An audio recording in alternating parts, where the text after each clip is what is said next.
So, now that we've got Reaper open, we need to start thinking about what context we want the music to be about.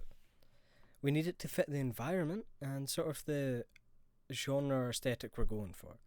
We can always just jump back to Unity, and we can see, because we're going to be replacing the music in here, that we need to make an almost acoustic, folksy sort of song. It's not going to be too modern, it's not going to be too synthy, because you have to imagine how would it play in a tavern. Because it's a pixel game, you could do things like make it a little pixel crushed song, but for the sake of this, and for the sake of being able to just use labs, we're just going to try and make something nice and simple.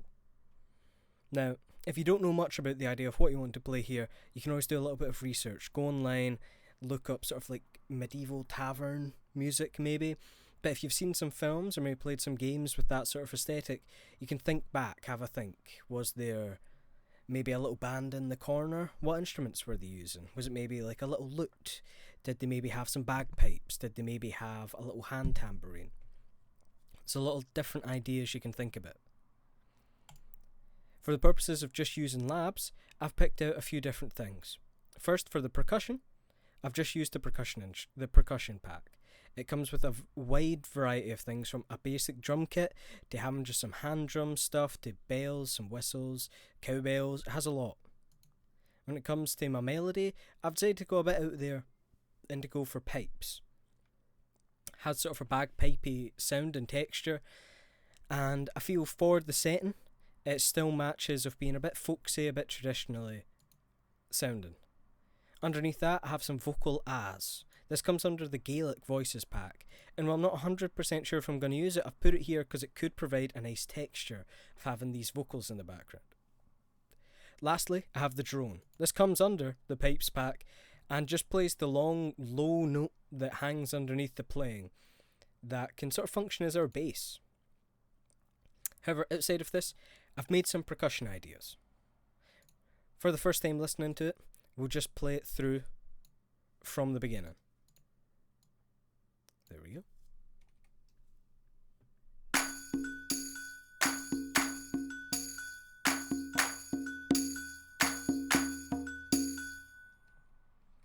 Now, it's not all completely synced. I haven't done anything like quantizing, which I'll show you in a moment.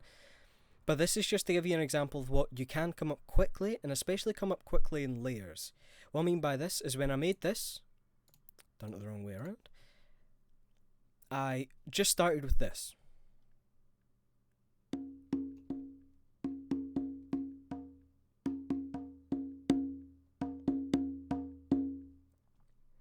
Now this on its own was clearly nothing. But then within the second line of instrumentation, I just added that consistent high tone, that high building.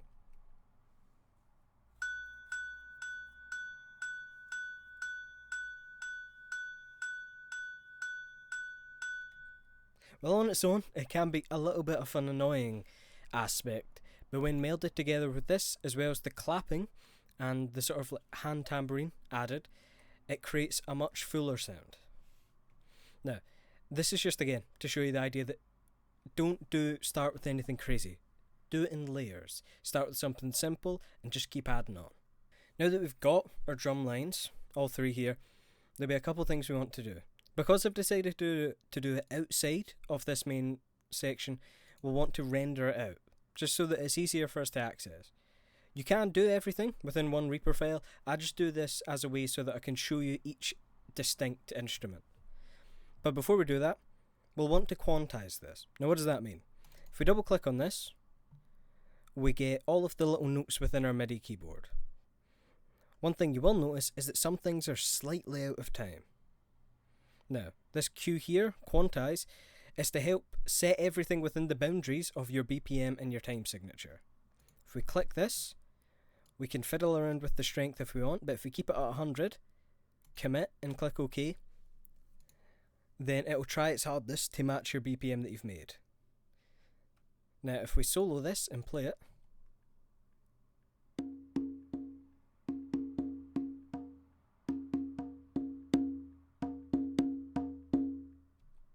some of the timings have changed a little, but nothing detrimentative.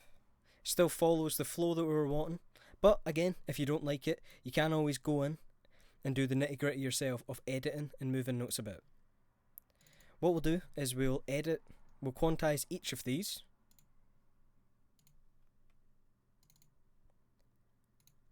And then play it and see how it all sounds together.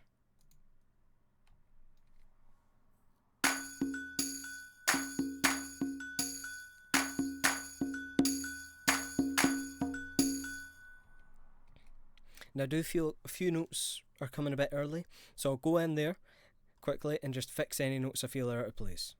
Now that I've sat and fiddled with everything, I'm going to render this file out.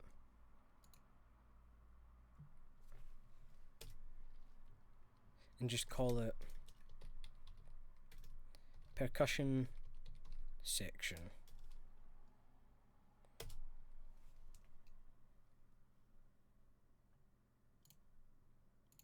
What I can then do is we can bring it here to another section where I've made a little melody, again within labs, using the pipes.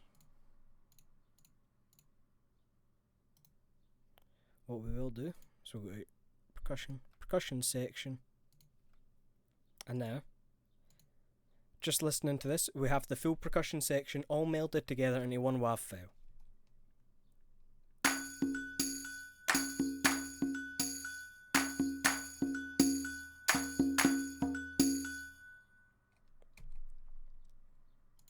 Now that we have this, we can see if it matches with a little melody I've made within the same BPM and the same time signature. This little melody has just been made using all the white notes between D and A, just going up and down, making different ascending and descending motions.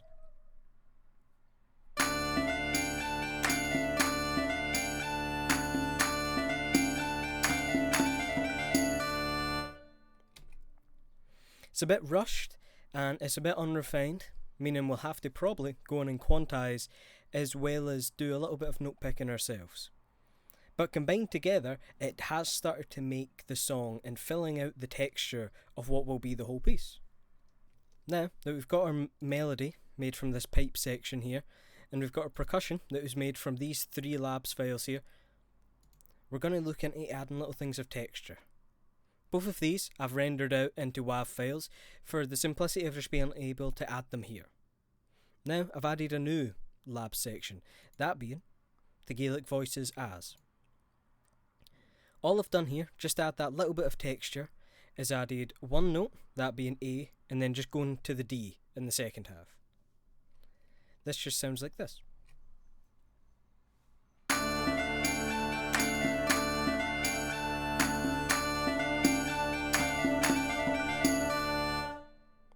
Now it doesn't add too much, but I feel it adds just enough to still give it something defining within the piece.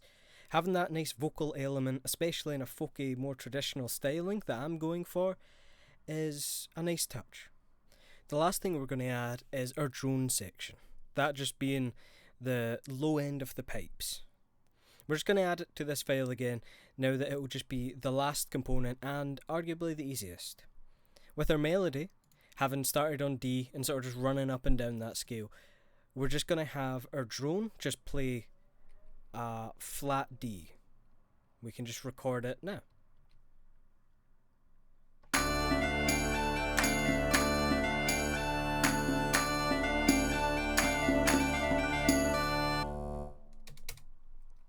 It ran on a little bit longer than we wanted, so I can always just cut it down, like the rest of them, all to here. And now, we can hear all played together for one last time in this file.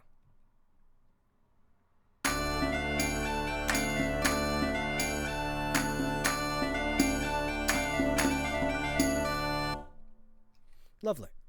So now that we've got all this, we'll want to render them all out. So I'll render my vocals and I'll render my drone out into WAV files, and I'll bring them all back to our original file that we're going to edit and we're going to format so that it's ready for Wwise.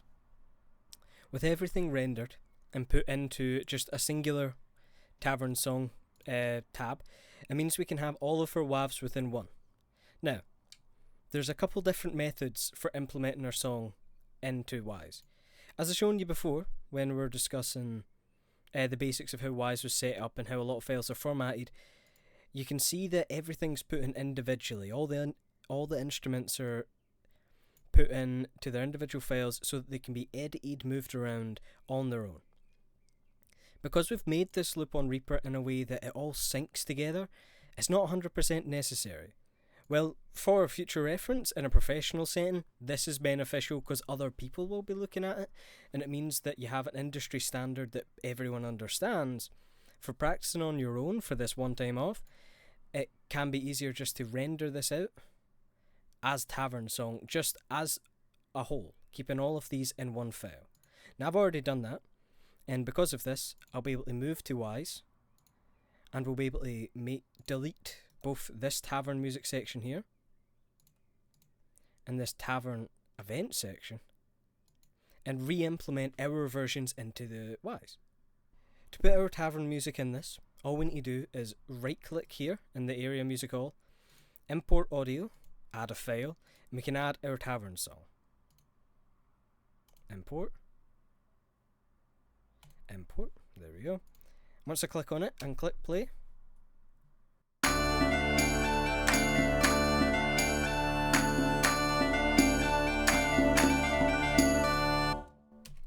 and we get the full song all together in one file rather than having to deal with the various sections here. Now, what we still need to do is add a new child here and make a music playlist container like these ones. We can just call this Tavern Music to match the other two, and we have to add our tavern song here. You might be wondering why we still have to do that even if we don't have intros, middles, outros, as we've just went with a single loop that can continuously repeat. The benefit of this is that in this container, we can tell it to just loop. This means when we go here, we have to state when it loops, when the loop ends and when it begins. So, with this in mind, we have to make sure to drag everything to fit perfectly. For example, we have our end cursor and we have our play cursor. When we click play, now that we've shortened it, it'll play perfectly within these confines that we've made now.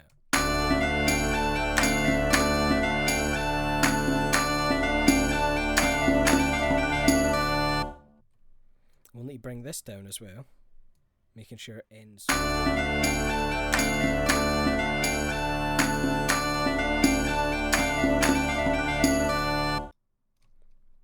Perfectly. It's nice, short, sweet, and when we loop it within here, it'll make everything much easier.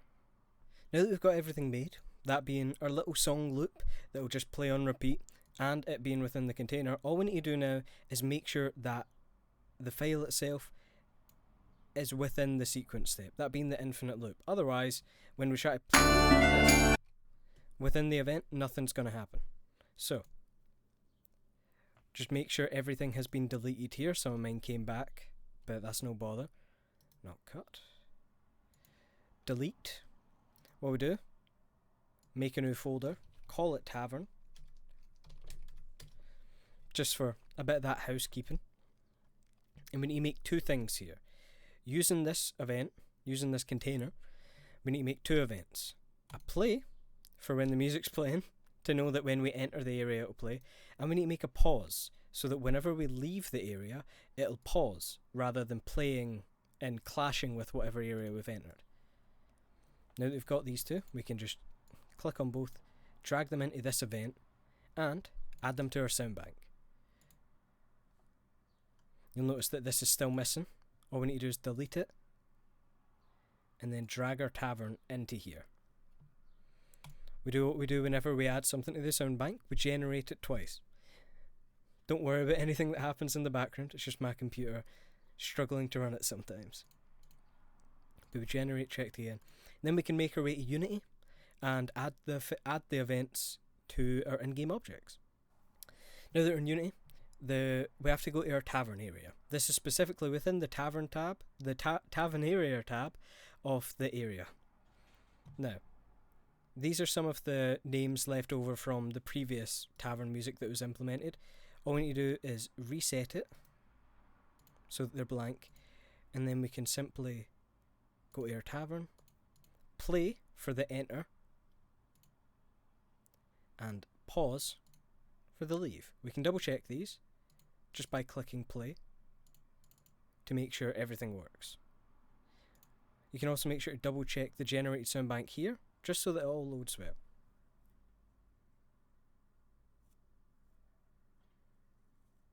Again, it might take a second, but don't worry. Sorry, my Unity just crashed there, but we're back up. Again, all I done was put our new play and pause event into the tavern music here, at the play and the pause. We can just quickly run it just so you can get an idea that it has all went in and it has all implemented correctly.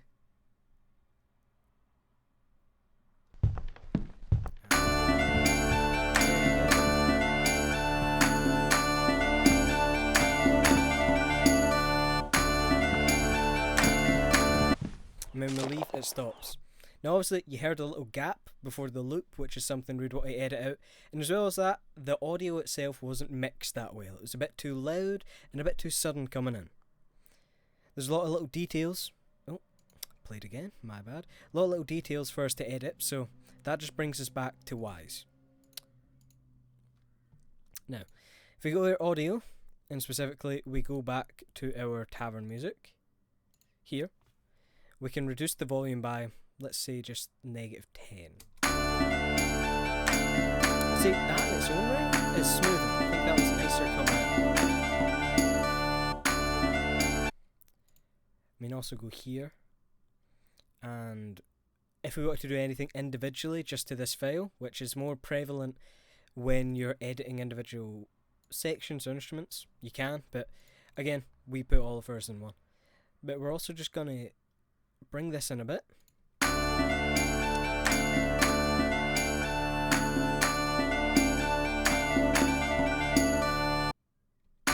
And bring our exit cue here. We can do a little fade out, as well as that for when we enter, we can have a little fade in. When it comes to the loop, this might sound a bit off, but we'll figure that out when we listen to it for the first time. So, as well as this, we noticed that there was a sudden, like having this fade in here will help when we're entering, but when we were leaving, it was very sudden going into the next one. For this, we have to edit not just the sound, we have to edit the event. So, as you'll see in the grass plane, at the pause, we have a fade time. If you just copy this exact same, going for 4, it means when you leave the tavern, it'll have a fade out rather than that sudden, harsh stop. Now that we've made these changes, we go to our sound bank. Again, we'll have to generate a couple times just to make sure that it properly goes on to Unity. Ignore anything that happens in the back while it does this. Generate again. And then we should be able to go to our Unity, and if all's generated correctly, we should be able to just walk into our area and it should feel quieter and a bit smoother.